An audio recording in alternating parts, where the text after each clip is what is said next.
Namaste Swamiji, this is regarding Bhakti Yoga Gita chapter 12. Lord Krishna responds to Arjuna that those who worship him are as dear as those who pursue the formless Brahman. In fact, they reach him quicker if sincere. Then why should we take the harder route through Jnana Yoga, the path of knowledge? So, yes, in the 12th chapter, Arjuna asks Sri Krishna, those who seek the formless Brahman and those who worship you in your personal form, which of them is a better yogi? Which of them is superior? And Sri Krishna quite clearly says that those who follow the path of bhakti, devotion to God, a personal God, their path is easier. Why is it better? It's easier. Why is it easier? He says the path of the formless is difficult for those who are embodied. The exact words are Avyaktam hi gati dukkha dehavadbhiravapyate. The unmanifest, the formless existence, consciousness, bliss. It's difficult to realize for those who, it says, dehavat, the ones who have bodies are embodied. Now everybody is embodied. Krishna is embodied. What does it mean? For those whose body consciousness is very strong, who cannot seem to see themselves as apart from the body, who are very body oriented, for them a devotional aspect, God as a bigger body, God as a personal, as an object, instead of the consciousness which is the pure subject, can I put this consciousness as an object? It can never be an object, but I can imagine it to be an object. I can attribute to it a form, a name, qualities, all loving, all good, omniscient, omnipresent, the God of religion. And then I can worship. That's also a valid path. And that's actually much easier for most people. But that does not mean that the path of knowledge, if it was basically impossible for most people, then Krishna would not teach it. The first thing he taught Arjuna in 2nd chapter, first thing he taught was directly the path of knowledge, that you are the Atman, what we were talking about here. If you find that difficult, then the path of devotion. For some, this one works, for some, the other one works.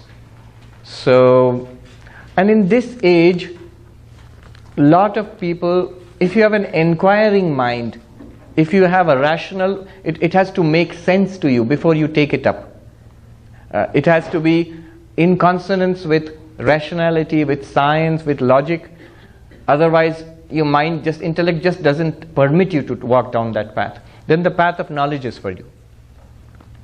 If faith comes easily to you and all this seems rather boring and dry and impersonal, then walk down the path of faith. Vivekananda's answer was good. All of them. You have a heart to feel and love. Why will you not love? Direct love to God, and especially God in all beings. Love. Swami Vivekananda recommended it very strongly. The path of love is very powerful. Certainly more powerful than all other paths. But you also have an intellect to understand. Swami Vivekananda said, a man must not only have faith, but must have intellectual faith too. Your intellect must assent to it. Yes, this feels right. This looks real to me. Otherwise, if your intellect does not assent to it, if you listen to Christopher Hitchens and Daniel Dennett and Dawkins and say, yeah, that guy sounds right, and then all your devotion and love, you will see the spirit behind it gets sucked out. The intellect cannot inspire, but it can say no. It can tell you that it can stop you from doing something. Emotion and faith are the engine which propels you forward in any endeavor, not just spiritual life. But if the intellect does not allow you, if the intellect says it's superstition, it's just a matter of belief, it's a belief system, then imagine, a path of devotion is, it's not that it's really easy, today you have some faith and you do a little puja and listen to a bhajan, tomorrow you'll be enlightened. No. It's also very, very difficult. It requires a lifetime commitment, complete surrender and devotion to God. That will not be possible if your intellect obstructs it, if your intellect says that it's just some belief. So, yes, this is the answer. Do all of it. We in the Ramakrishna order, we have the harmony of the 4 yogas. We do this Vedanta, what you're doing? Absolutely. This is our fundamental philosophy. Sri Ramakrishna said in our order, he said,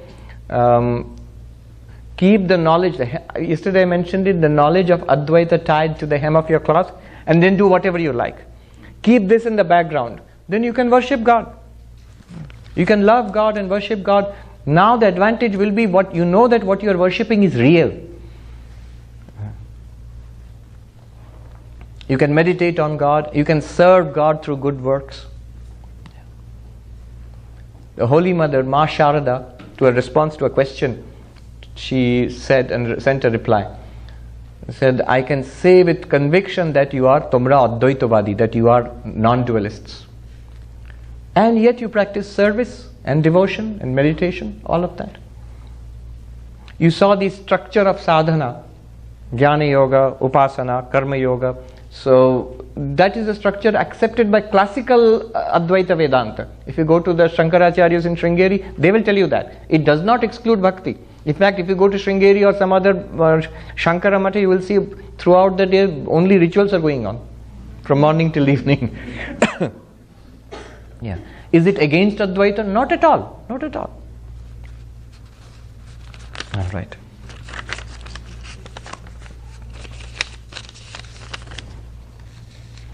In fact, I just want to say one thing very quickly.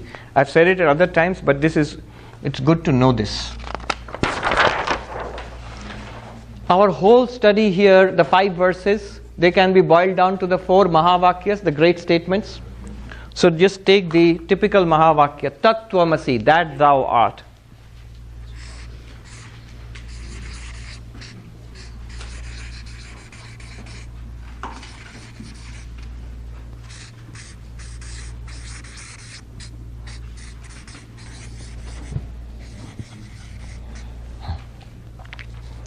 That thou art. What does that stand for? Remember, this is from the Chandogya Upanishad. So in all of these Mahavakyas, they all express the identity of the Jiva and Brahman. You are Brahman. Aham Brahmasmi, Prajnanam Brahma, I am Atma Brahma. All of them mean the same thing. And in all these sentences, you will find these 2. Which 2? That and Tvam. And there will be something which expresses their equivalence, their identity. All the Mahavakyas have this structure. Now this is very deep. All of spiritual life can be understood in this way. See, broadly speaking, spiritual life or spiritual quest, the religions of the world, they are of these 2 kinds. These 2 kinds. One is a that-centered religion. That here means God. Brahman, Ishvara. And the other one is a thou-centric. Not self-centered, that's a bad way of putting it. Self-inquiry based religion. So God and the self. Think about Christianity, Judaism, Islam, and the devotional sects of Hinduism, Vaishnavism, Shaivism, Shaktaism. What is Christianity about? God and Jesus Christ. That's centered. It's about devotion, love, surrender. What's Judaism about? Jehovah, the Lord. Islam is about Allah. What's the central thing in Islam? God. So God-centered. In Vaishnavism, it's about Krishna or about Vishnu or Narayana. Or in the Shaiva approach, it's about Shiva, the Lord Shiva, or the Divine Mother in Shaktaism, Durga or Kali, in whichever form. So it's all about God. And there is the methods in those religions will be, you will see it will be devotional, bhakti, love, prayer. There will be temples and churches and mosques. There will be prayer and music. And yes, often the festivals, a lot of food, and then whatever. So it's a devotional approach. Now, is there any other kind of religion? Religion seems to be that. That's why in the West, the name for religion is faith. But what we did in the last 2 days, it doesn't seem like faith. It's something much more than faith. It's understanding. There is another form of religion. which is the self-inquiry based religion, where God is either not there at all or marginal. Example, Buddhism. Example, Jainism. Example, in the Hindu tradition, Sankhya and Yoga. In Sankhya, God is not mentioned. In Yoga, God is mentioned, but only as an aid. The goal is not to reach God in Yoga philosophy. The goal is to realize yourself as the witness consciousness and be free of nature. Prakriti, Purusha have to be separated. God helps you there. That's it. But you're not supposed to reach God, be one with God, or go to heaven. No, no, no. Buddhism, God is not mentioned at all. Jainism, God is not mentioned at all. That's not the purpose. It's inquiry into what am I, and that will lead you to freedom. Nirvana, Kaivalya, whatever the term used, freedom. In these religions, the self-inquiry based religions, you will find they're generally more meditative. Meditation, variety of meditation techniques. They're generally more intellectual, based on study. They're generally more monastic. Generally, I'm saying. You see, Buddhism, Jainism, Sankhya Yoga, these are monastic or ascetic, mostly, more. The emphasis is not so much on big temples as on meditation halls and monasteries and all of that. So there's this difference. One is centered on love and devotion to God, another one is based on inquiry within. Each has advantages and disadvantages. Each has advantages and disadvantages. Even in our personal life, even in our personal spiritual quest, if you ask, you will fall into this category or that category, usually. Some people. I've asked young people becoming monks in the main monastery in India, I used to ask them, why are you becoming, what are you looking for, what are you seeking? Many of them said, I'm looking for God. I'm searching for God realization. Others said, well, God is good, I have no problems with God, but who am I, what am I? I'm looking for self-realization. It's two mentalities. When you ask, is that path of devotion, isn't it better? It may come very naturally to this group. It will not be very motivating to that other group. So it depends on your mental makeup. So even in your personal life, some belong to this group, some belong. If you ask yourself, you will clearly see an answer. Often many people who come to Advaita retreats, they belong to this group. They are more self-inquiry based. Who am I? What am I? Yes. Can you be both? Yes, certainly. You can be both. Both appeal to you. And that's good. Both appeal to you. Notice that I have not yet mentioned Advaita here. Where does it fall? You can clearly see it talks about both. Yeah. Anyway, now both of these approaches have their advantages and disadvantages. What is the disadvantage, the great disadvantage of the God-based approach? The great disadvantage is it's based on faith. It begins with faith and proceeds with faith for a very long time. Unless you are like Ramakrishna having visions of Kali all the time, until that point it's entirely based on faith. And it can be attacked and shaken. You're looking for something outside, for which there seems to be only some kind of textual reference and few people talk about it. And the whole world seems to be against this thing. Today in our modern materialistic world, belief in God doesn't come easily. Lip service comes easily. People go to temples and churches all the time. Do you seriously believe in God? To the extent of searching for God and giving up everything else, very few people have that kind. That's a real faith. That's real deep seeking. So that's difficult, and especially when it's attacked in the name of science, in the name of logic and philosophy and religion. The philosophy of religion attacks it. Richard Dawkins was the great. You heard of Richard Dawkins? Recently, his book, what was it? The God Delusion. He's well known for the selfish gene. One of his early books. So he was an evolutionary biologist in Cambridge or Oxford. Oxford. He's in Oxford. So he's a militant atheist. He in fact advocates what is called militant atheism. Not only I'm atheist, but I'll go around. If you people are a nice target for him. Right? You believe in God, then he'll aggressively attack you. Why do you believe in God? You should not believe in God. So somebody interviewed him and said that atheists are only a tiny percentage of the world population. Less than 1%. At one time, China and Soviet Union were classified as atheists, so percentage was bigger. But now, so less than 1% are actually atheists. 99.9% are some religion they believe in some ways. So he said yes. He gave a very nice answer. He said yes, that is true. But if you take the population of scientists, the most well-trained, smart people, you find the number of people believing in God drops up very sharply. And then he gave an example of a poll among Nobel Prize winners. They were surveyed, those living Nobel Prize winners now. And it turned out more than 80% of them are atheists. 80 to 90% of them. What is the conclusion? The dumber you are, the more likely you are to believe in God. The smarter you are, the less likely you are to believe in God. And that's the statistics. Now you decide. Right? So this is the problem with the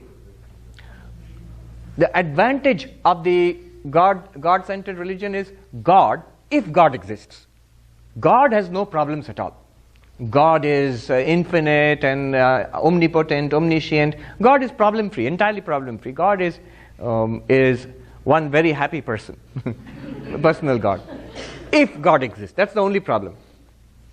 All right, so advantage, disadvantage is clear. This approach, the self-inquiry based approach, has its advantages and disadvantages. First of all, advantage. There is no problem of faith here. I exist. Nobody doubts that. Even the Buddhist does not doubt that some self exists in some form, not in the form which the Hindus say, an eternal, unchanging self. They will say that, but there is an experience of a self. Yes, it's composed of a stream of momentary consciousness instants, but still, that's the nature of the self. In some sense, I exist. Nobody ever doubts it. What am I is open to doubt. But I exist in some form, nobody doubts it. So it is not, the question of faith never comes, Many people in the West who are disillusioned with the God-centered religions, they turn to Buddhism. In this country, for example. Why?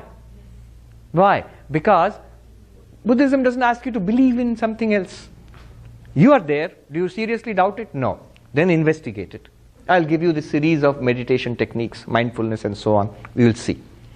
So that is the advantage of the self-inquiry based religion. There is no question of doubt. There is no problem there. But what is the problem, that disadvantage of that? I have no doubt that I exist, but that existence is the problem.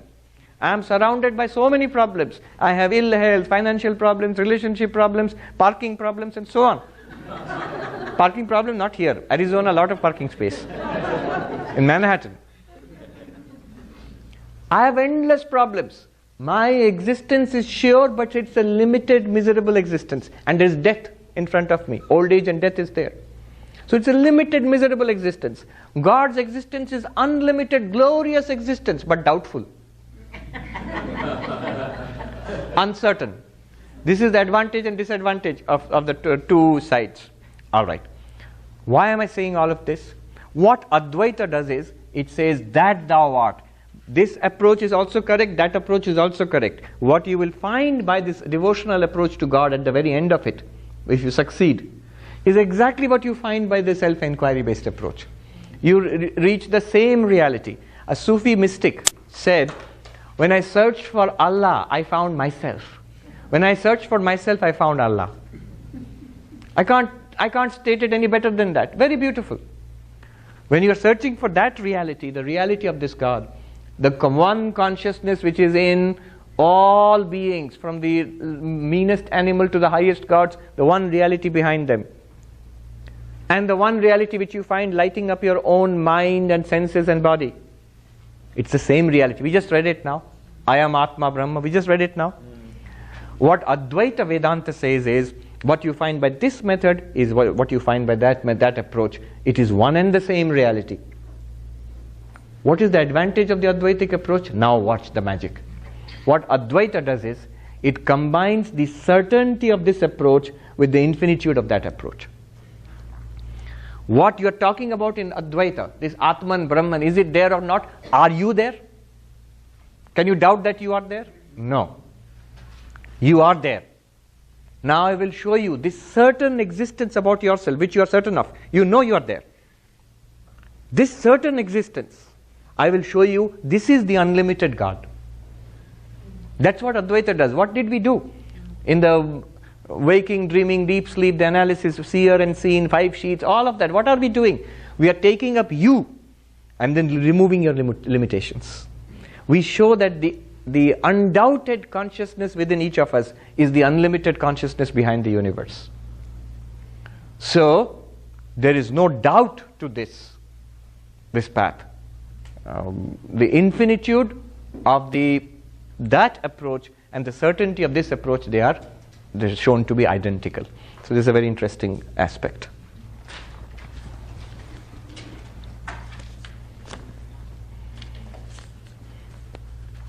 An enlightened friend tells me to stop coming to seminars as I already know the truth.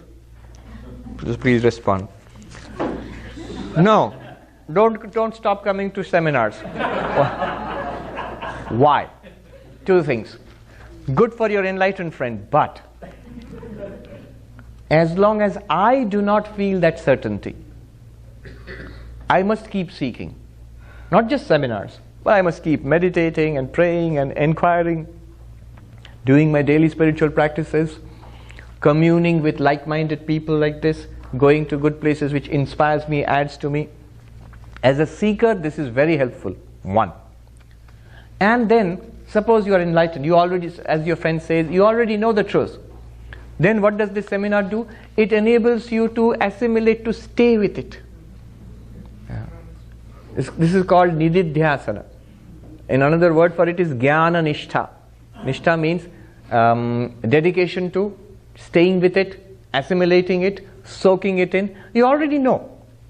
Suppose you already know all this. Very good. In Uttarakhand I have seen sadhus who know this Vedanta teaching through and through, much better than maybe the young teacher who's sitting on the podium and teaching. But the old Swami will come and sit and open the book on the Upanishads and commentary, maybe for the nth time in his life. He never says, I've read the book, now return it to the library. No.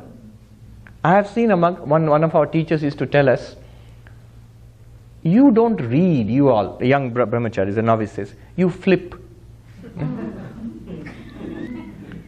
What is reading? He said, you go and see, there was a Swami Shikshanandaji. His name was one who takes delight in education. Shiksha. No, that Shiksha means it comes from the Vedic Taittiriya Upanishad Shiksha. Anyway, you go and see him. He used to teach at one time. He teach the novices in the training center at one time. But when we saw him, he was, you can say retired. He was old and ill. He was in there's a small room. He used to stay there. So whenever I have seen him, I used to go down and bow down to him, and he'd always be reading. But reading what? Reading the same Upanishads, which he had been reading for 60 years maybe. So they'll always be open before him, Upanishads with the commentary of Shankara, and he's reading. And if you go down and bow down to him, he'll just look up and go back there again. What is he doing? It's not that he's gathering new information. It's not even that his understanding is becoming deeper. No. That's already done, long time ago. It's just like a mirror showing him the face of God. It's just telling him the truth which he knows. And it's reflected back in the book. It's especially delightful. It's very easy. It's like a spiritual practice. It's like meditation. It is meditation. It's a form of nididhyasana, Vedantic meditation. Sri Ramakrishna saw this yogi in Dakshineshwar who came and who would daily read a book with great attention. And one day he saw what is written in that book, which he read daily for hours together. Throughout the book, what was written? Rama. Only Rama. And he's reading that with great attention. Is he getting information? No. Getting new arguments and logic? No. Already something is real to him. He's just focused there. So this Swami who passed away decades ago, I remember he had cancer of the liver. The doctor said it's very painful, but he did not take any medication. He wanted to give up the body. And till the very end, he was very clear. This is just the body. I am the Atman. There's nothing wrong with me. And the young monk who attended to him in his last days, He told me. I would try to persuade the Swami, just eat a little more, eat a little, you're bedridden. He said, don't worry about me. I am perfectly all right. I am the Atman. He said, no, I don't want to hear that I am the Atman. Eat with this mouth. I want you to eat this food with this mouth. And he passed away that way in serenity and calmness and completely undeflected by the undoubted suffering of the body. So do keep coming. Before enlightenment, after enlightenment. This is related. Why does a person of realization need to assimilate it? How is it done? Need to assimilate it. Alright, this is one thing I forgot to mention. The practice in Jnana Yoga, the path of knowledge, is Shravana, Manana, Nididhyasana. You hear these truths, these teachings, contemplate them, and meditate upon them. That should lead to enlightenment, realization that I am Brahman. Now, each of these stages has its purpose. When you hear these truths, study these truths, you have the book, you heard the teaching, so this is going on, this is the first stage. This stage is over when you can say, I know the teachings now. So I have paid attention, I have taken the notes, I have got it all clear, I know the teachings. Then your first stage is over. But then what is the problem? Two problems. The problems are the impossibility problem and the contrary tendencies problem. In Sanskrit, asambhavana, viparita bhavana. Asambhavana, impossibility problem. Viparita bhavana, contrary tendencies problem. What is asambhavana? I have heard the teachings, but I don't get it. I have many doubts. How am I Brahman? And what do you mean Brahman is existence, consciousness, bliss? So I have many doubts about it. So that stage, this impossibility problem, this can be solved by the second stage, mananam, thinking over it. You think over it, many texts are there which raise many questions, and answer those questions. Ask the teacher, what we are doing now, this is mananam, this session is mananam. This is the second stage in Jnana Yoga. This stage, when is this stage over? When you can say that not only do I know the teaching, but now it's clear. I get it. First stage, I know the teaching, I don't get it. Second stage, I know the teaching, I know what's there in Manisha Panchakam, and I get it. It's clear to me. I have no more doubts about it. I get it, I'm convinced. I understand what you said and I'm convinced. Then what could be the problem? There is something called contrary tendencies. You will still feel it's an intellectual conviction. It's not really working in my day-to-day life. I still have suffering, and what you promised, fulfillment, 10 to the power 10, 20 or something like that. None of that, not even one is coming to me. So all sorts of problems are there. Why? Because the body and mind has a kind of patterns of behavior and thinking which are ingrained. Behaving and thinking as if I am the body-mind. And that continues to lead to reactions and trouble. So that has to be erased and reprogrammed. The new knowledge which you have got, you must dwell with that knowledge. You must stay with it. And that's where meditation helps. That is called Vedantic meditation. With eyes closed, with eyes open. It's a nirantaram vimrishatam, without any gaps, continuously dwelling on Nityam Brahma, the eternal Brahman. I am Brahman. Not like a mantra, I am Brahman, I am Brahman, I am Brahman. No, in various ways. You see, when I am perceiving something, in me the light of consciousness, all of this is appearing. When there is unhappiness, misery, physical pain, or somebody says something, then you see that in me the consciousness, which is absolutely pure and unaffected, this thing has come. It was there, not there earlier, it's there now, this unpleasantness, it will go away a little while later. Can I see that I am free of the suffering now? Can you overcome? So if you can overcome suffering with this knowledge, that effort is called nididhyasana, and that helps to assimilate. I like that idea of marinating. In cooking, once you've finished cooking, you don't take the pot off the stove immediately. You put the lid on it and let it simmer. Let it soak, marinate. The spices get absorbed. So what you have studied, what you have understood, marinate in it for a while. It could be days, weeks, months.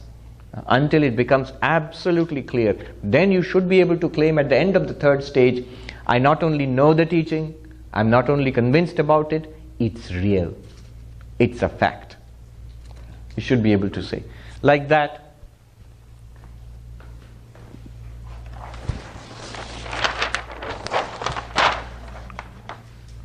This cactus, this thing out there, is it a fact? We'll say, yeah, it's a fact. Why? I can see it.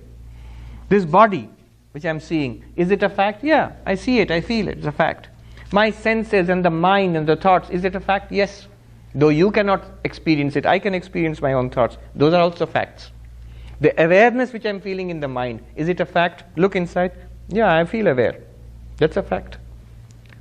This unlimited consciousness beyond the mind and the body, is it a fact? It is a fact. You're not noticing it. If we had time, we could do those exercises. You would begin to see what is meant by that. So that you should be able to say, it's a fact, it's real, and it's helping me to overcome suffering. It's giving me unending flow of satisfaction, peace, serenity. Then it is complete. This is called assimilation. Vivekananda said, tell yourself again and again. Tell yourself means not like a mantra. See it again and again. I am that. Till it tingles with every drop of your blood. That's his language. You see it. Just like I am convinced effortlessly I am this body, I should be convinced effortlessly I am not the body. I am the witness consciousness. Unlimited, eternal witness consciousness. Purnam, complete. I don't need anything there.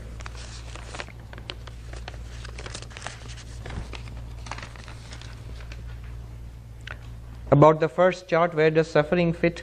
How do we manage pain and suffering from our human experience in this world? First chart, you meant the chart about the sadhana, the spiritual practice? The first chart that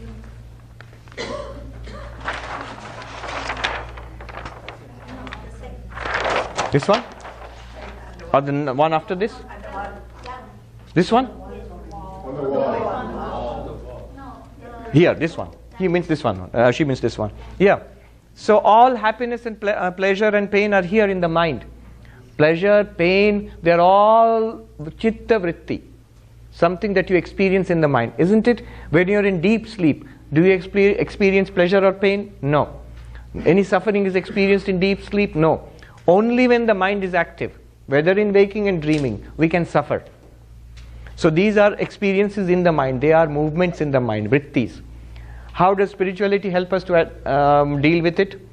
When you realize you are not the mind.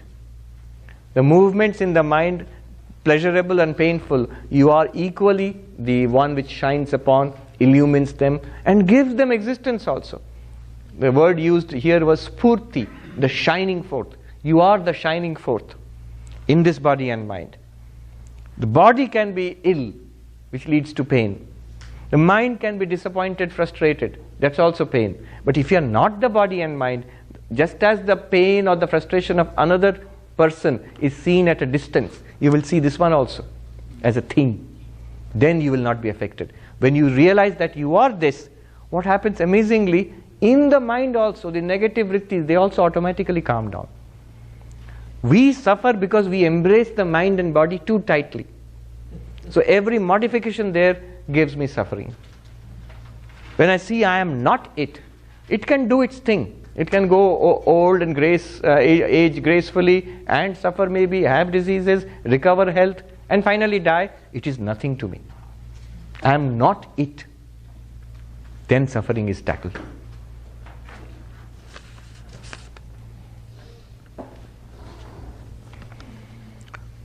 Pranam Swamiji, it is said that the subtle body is devoid of consciousness. How then is it possible for the subtle body to seek out another body and work out its vasanas? Two questions here. Is the subtle body devoid of consciousness? Yes, it's an object. But remember, it borrows consciousness from Atman. I'll ask you, is the moon devoid of light? Yes. Some are saying yes, some are saying no. Really speaking, no. But practically? Whenever you see the moon, the only reason you see it is because it's shining in light. Yes, its light is borrowed from the sun, but practically it's shining. When you look at your mind right now, It's not a theoretical question. Subtle body, we are using a fancy term for what all of us, we are experiencing it right now. When you look into your own minds, don't you feel it's sentient, aware? Why the mind? Even the body feels aware, sentient. So where is it coming from? The body borrows its consciousness from the sensory system. The sensory system borrows its consciousness from the mind. The mind borrows its consciousness from the reflected consciousness. The reflected consciousness borrows its consciousness from Brahman, or pure consciousness. Pure consciousness borrows its consciousness from? No, it doesn't borrow. It is consciousness itself. It is consciousness itself. Right. So the subtle body always has consciousness. Whenever it's functioning, it has consciousness because it's a reflected consciousness. Consciousness is shining on it. It does not have consciousness of its own. It's a thing. Now the second question was, how is it possible for the subtle body to seek out another body and work out its vasanas? Seek out and work out vasanas, it doesn't really do that. God provides for it. We have no such experience of, before birth, was I given a form to fill out? I want these parents, and I want to be born here, and I want these toys and gadgets at this age and this age. No option was given to me. I had no idea. And then I'm born here to these parents, and this is what's going to happen to me. All of it is produced by my past karma. And if you say, what guides the whole thing? So Vedanta will say, God, Ishvara. In all the Hindu systems, one role given to God is Karmadhyaksha, the ruler of karma, the dispenser of the results of karma. But Advaita Vedanta adds, footnote, all of this, don't take it too seriously. It's a story. Then what's real? Wake up. Brahman is real. Everything on this side of Brahman is a projection. Chinmatra vistaritam. We read it. Brahmevaham. I am Brahman. Idam jagatcha sakalam chinmatra vistaritam. This world. What is this world? World, body, senses, mind, reflected consciousness. All of it is a projection, is a dream of consciousness. It's like a dream. None of it here has any reality apart from this one. Our thing is just like a dream. In a dream, everything seems real except the dreamer, who is nowhere in the scene. The dreamer is on the bed, nicely dreaming, nowhere in the dream. But only that one is real, and everything else in the dream is false. It's a projection of the dreamer. Only consciousness is real. Consciousness means in this sense. What we mean by consciousness in our day-to-day language and in consciousness studies is this one. Okay.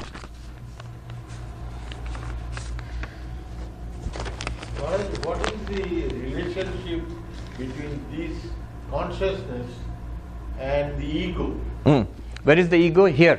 It's a function of the mind. Good question. What is the relationship of this and this? Where does this one relate to this one? It relates to this one in this function, in the ego. Ego is a function of the mind. It's here. Again, look at your own experience. You just think I. Isn't it something in the mind? I just think I. Yes, it's in the mind. What does it do? Vedanta defines. It's a definition for the ego. What is the ego? Ahankara abhimanatmika antakarana vritti. The appropriating function of the mind is called ego, which says, I am this, happiness, or say here, desire for ice cream. I will come and say, I want ice cream. Happiness, I am happy. So the I is the function of the mind which appropriates to itself or the functioning of the mind and the body. I am this. So consciousness, what is the relationship of consciousness to the world? This one, body, mind, and the ego. What's the relationship of Brahman to this? That's the question. What relationship? Are they connected? Are they tied together? Is there physically some relationship which you can cut? What is the relationship? What is the relationship of the table and the wood? They're the same thing. The table is another name, form, and function of the wood. Can you say that the table is a shining forth, an expression of the wood? Can we say that? Yes. This world we are experiencing is an expression, a shining forth, a manifestation of Brahman. It is nothing other than Brahman. You still say, no, but what is the relationship between the shining forth and Brahman? The very nice answer was given by a monk in the Himalayas. This very question. This is in Hindi, he said, Bevkufi matra, only stupidity is the relationship. There is no relationship. There is no relationship between Brahma, reality and imagination. What is the relationship between the real rope and the false snake? No relationship. What is the relationship between the desert and mirage water? No relationship. Shankaracharya says all the water in a mirage is not enough to wet one grain of the desert sand. All the suffering and misery and terror in this world cannot affect you, the consciousness, one bit. But the opposite is not true. Without the desert, no mirage. Without the rope, no snake. Without Brahman, no universe. So it depends entirely on you. It is helpless without you. It cannot exist without you. It cannot shine forth without you. And you do not depend on it. You are not affected by it. But samsara is just the opposite. I am a tiny being in this vast universe. I am completely dependent on it. Any moment I might be snuffed out. Yeah? And I am full of suffering. And a little thing, if the universe deigns to give me a little happiness, I'll be so happy. No. It's just the opposite. Then Swamiji, why is ego so bashed about in all? Because the ego is, why is it bashed about in all religious traditions? Yes, because there's a reason. This ego, which appropriates body and mind, it says, I am this. This is the point at which, if you say there's a relationship between the ultimate and the relative, between God and the world, this is the point at which it's related. This ego, as long as it is set in body and mind, samsara, jiva, suffering. This ego, when it refers to consciousness or Brahman, I am Brahman, when it refers to that, it's still in the mind. Its only function is pointing. It's just a thought in the mind. But what does it do? It points and appropriates. As long as it does the wrong thing by saying, I am this, it will suffer. Unhappiness will be the result. Why? This body will age and die one day. It will say, I am getting old, I am miserable, I am lonely, I am dying, oh, I am dead. But no, I am not. No, I am not dead. How strange. So the reverse is not true. The I should refer to Brahman. That's what Vedanta is trying to do.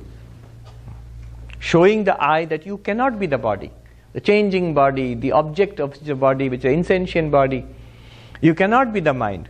You can only be this witness consciousness. Ripe ego. Ripe ego. Remember, even the ripe ego is a function of the mind. It's not you. Why do we find it so hard to let go? You are trying to let go means you cannot let go. You must only refine the ego till it points to God. In a devotional setting, it will be, I am the servant of God, or I am the child of God. Sri Ramakrishna says, that's the ripe ego. Or in a Vedantic setting, it will be, I am Brahman. That is letting go of the ego. But as long as the ego is tied to body and mind, you can't let go. Quickly, a few minutes. All right, rapid fire round. Try to satisfy as many people as possible.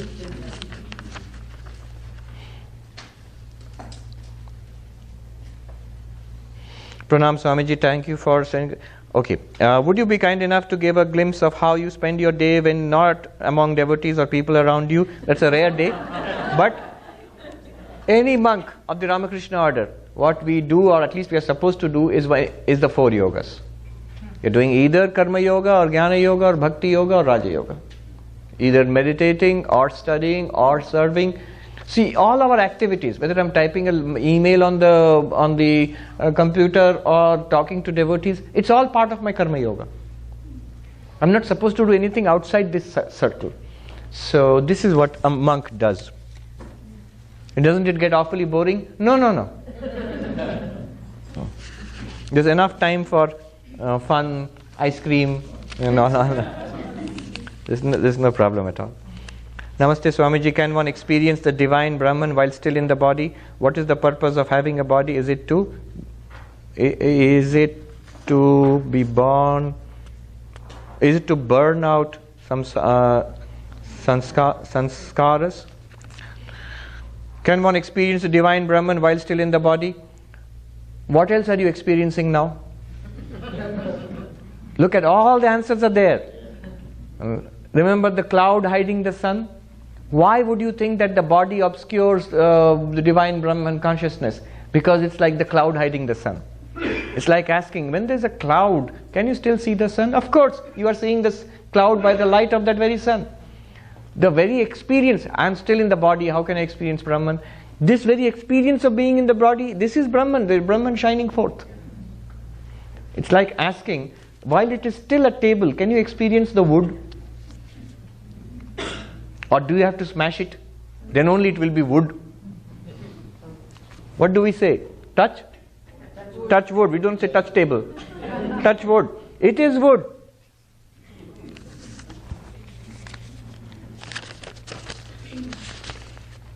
Then, these seems to be long ones. On I am she, the Devi Mahatmam, Devi Suktam Rigveda, in which the sadhaka declares her identity with Brahman. Yes. When I read that, it brings the thought of I am she, and wonder that each one of us can attain this. Yet, coming to this conclusion, how does one continue living in their day-to-day existence?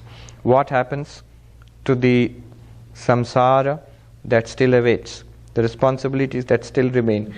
Yes, you can certainly continue in your day-to-day existence. After knowing that you are, see, an actor plays the role of a king, same actor plays the role of a beggar. Knowing all the while, I am not a king or a beggar, I am this actor. Does it prevent the actor from playing the role of the king or the beggar properly? No, not at all. The actor doesn't say, oh, now I know I am an actor, I am not a king. How can I now play the role of a king? Because you are an actor, you can play the role of the king. Yes. And samsara, the responsibilities, all of that can be handled much better if you realize, I am not the body and mind. I am the infinite existence which cannot die. I am the consciousness which never fades away. The Ananda is complete and full within me. I am that Ananda. Now, when I express myself in the world, all the duties and responsibilities, I can discharge them happily. Why do we grumble at responsibilities? Why does it feel like a weight? Because I feel I would be much happier if I were left to do my own thing. If I were given enough money, trust fund baby, then I can do my own thing. Now I have bills to pay, I have a job to do, and all of these things so boring. Not at all. Not at all. You have nothing to do. Remember, you as Atman, you have nothing to do. You have nothing to gain from this world. Whatever happens in this world is a consequence of past karmas performed in our unenlightened state. Play it out. Let it play out. Vivekananda said, let karma float it down. This body. Let karma float it down. You don't have to commit suicide because you're enlightened. You don't have to run away to a mountain top because you're enlightened. You can continue to do. One Buddhist teacher said this very nicely, that after the ecstasy, the laundry. After you get spiritual ecstasy, the laundry is still waiting. Which is the life still waiting. You have a house to maintain, a family, some financial responsibilities, health problems, all of that. Deal with it calmly, serenely, knowing that it is nothing to you. It will go one way or the other. A sign will be when the end of this particular body comes, not your end, not my end. When the end of this particular body comes, when life is at an end in this particular play, we are not troubled by, Upanishad says, not troubled by, why did I not do that? Why did I do this? You're not troubled. It would have gone one way or the other. From your infinite nature, it does not increase you, does not decrease you. Nothing that you do in this life will add one bit to your infinite glory. Nothing that you do in this life will subtract one bit from your infinite glory. Be at peace, then enjoy life. You enjoy life in serenity and joy. It says, full, out of your fullness. Not as one hunted. We are running through life like a person hunted. Time limit, and there is a pack of dogs behind me to catch me. Disease, death, financial ruin, family responsibilities chasing me. No. Alright. We have so many other good questions. Unfortunately, we have no time for that. But I recommend that we have a series in the New York Vedanta Society called Ask Swami. So many such questions come from all over the world. And those are selected. There's a team of people who select these questions and present it to me once in a month. That's not enough. It should be once in a week because so many questions. And people in the live audience also get to ask these questions. And those 1-hour programs, they are uploaded. I think already many are there. Many questions you will see, which many of these questions are there. And they have been answered, to some extent discussed. You will enjoy it. Now let me do a Shanti mantra and invite Mangesh. Om Shanti Shanti Shanti Hari Om Tat Sat Shri Ram Krishna Arpanamastu. I pray to the Lord that may this study be enlightening, may it light up our lives. May we proceed towards that grand enlightenment, Brahma Jnana, in this very life itself, and make ourselves and everybody around us blessed. Om, peace, peace, peace.